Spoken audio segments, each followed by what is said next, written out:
Come on. Come on. Come on. You can't make this shit up, guys.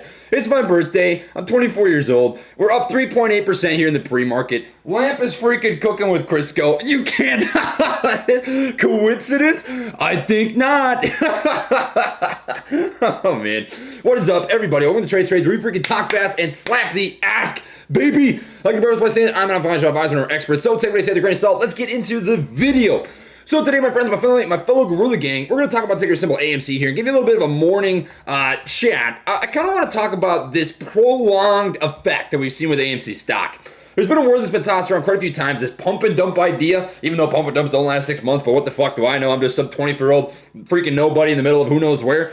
But I want to talk about why I'm so bullish on AMC stock, even at $61. I was asked on, I think it would have been CNBC, right, with Melissa Lee. What makes you think that this stock is going to continue to trade higher, even though it's at $61 right now? What's the bull case for this getting a higher overall run, even trading at 61 bucks?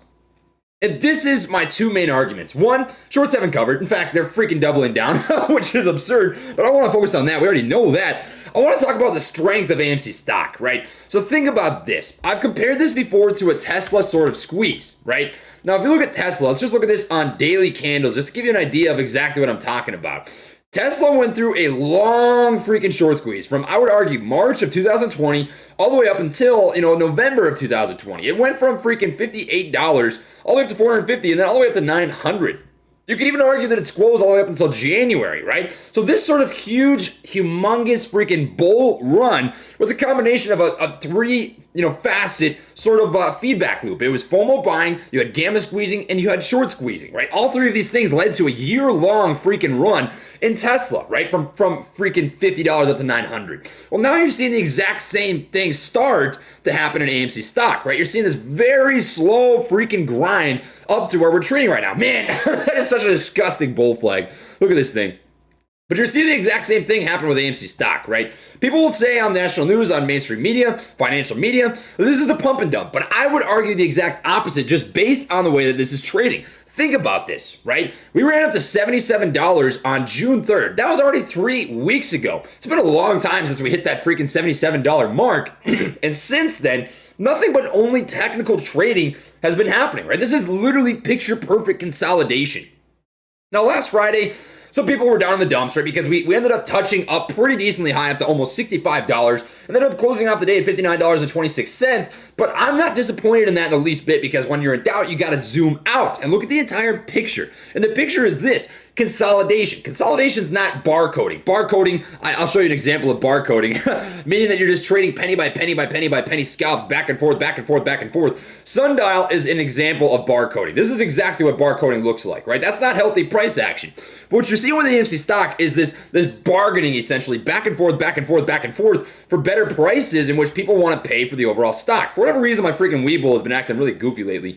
But this is healthy price action. This is the consolidation phase. I've said this before, I'll say it again, right? When you make huge rips, especially up to something like $77 from $8, you have to have a cool-off phase, right? And we're in that cool-off phase right now. Look at the RSI, for example, right? When we ran up to $77, we were over 70 on the RSI, the Relative Strength Index, which gives you an idea of bullishness or bearishness, overall momentum in a stock. We were over that 70 mark for a long time. I mean, 1, 2, 3, 4, 5, 6, 7 days in a row where it ran up almost to 70, plus on that RSI.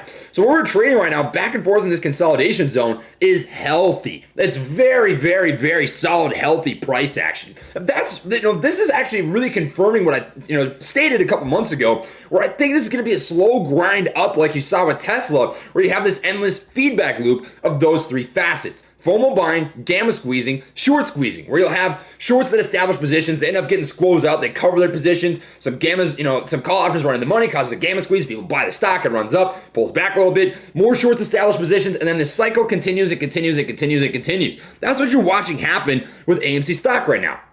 Now, obviously, I can't guarantee anything, but the whole message that I kind of want to, get across here with the way that this is trading is don't look at this so much on an intraday basis. If it gets kind of difficult for you to watch the stock price and be like, man, we were down 3% today, 5%, 10%, just step away, man. Just step away for a little bit and stop looking at it because unless you've got call options that are literally expiring that Friday, right? You're playing those super short-term expirations where you're fighting theta and you're really banking on hard moves each individual day, you shouldn't be stressing. You just shouldn't, right? So, kind of 2 takeaways that I've got for this video to wrap things up, to get you, happy with this week, getting geared up. You're up almost freaking 5% right now in the pre-market, is this. It's good to have underlying stock because you don't have to worry about these intraday moves, because you know that eventually that end game, that pull, that goalpost is going to be there. Second thing is this, call options. So I made a series this weekend talking about, options market makers, hedging, unhedging, and a perfect gamma squeeze scenario.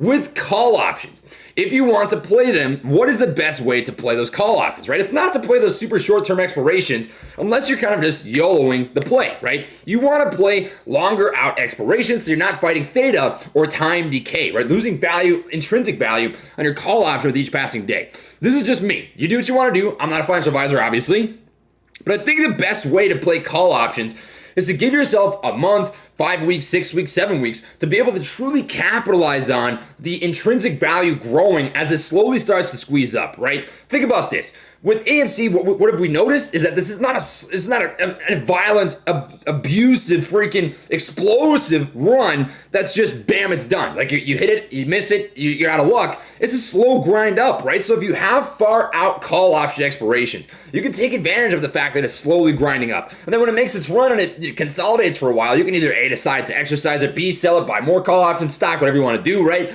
You're just giving yourself more opportunities.